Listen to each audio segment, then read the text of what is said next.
All right. Managed to hurt my eyes. I don't know if I'll be able to see again. I haven't gone cross-eyed in a long time like that.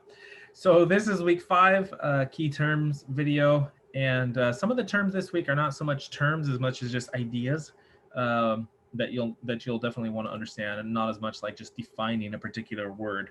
So it's a shorter list, but there's definitely some meat that you need to understand for some of these topics.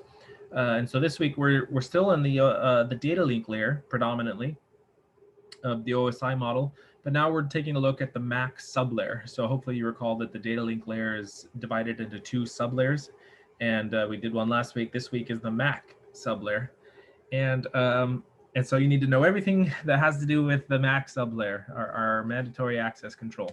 So you should understand what is the Ethernet frame size, and a key term associated with that are runts, RUNTS. So know what Ethernet frame size is and how that relates, and what a runt, RUNT, is.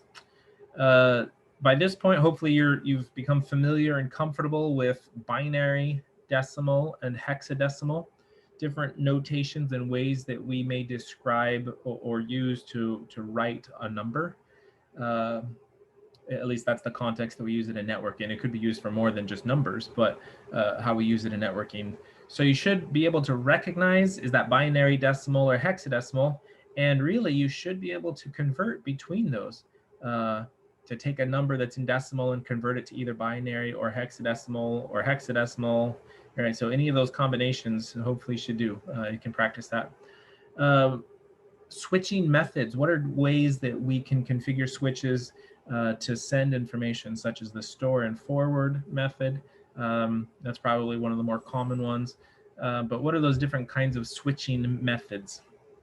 And then lastly, as far as kind of this idea is really understanding, going back to MAC address and understanding how a MAC address is not only defined, but how it is used. For instance, if you are sending a packet, if you're sending data to a web server, what MAC address are you using? When you're sending your data out and you're trying to get to google.com and your data is actually getting encapsulated and going out there, what MAC address is being used?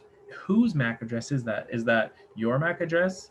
And the destination, is that the end server? Is it your switch? Is it your router? Is it your gateway?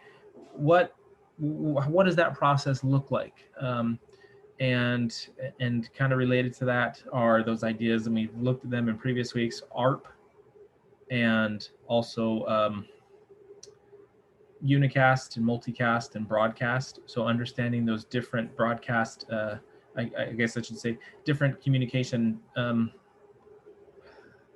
channels that we may use to be able to communicate with devices.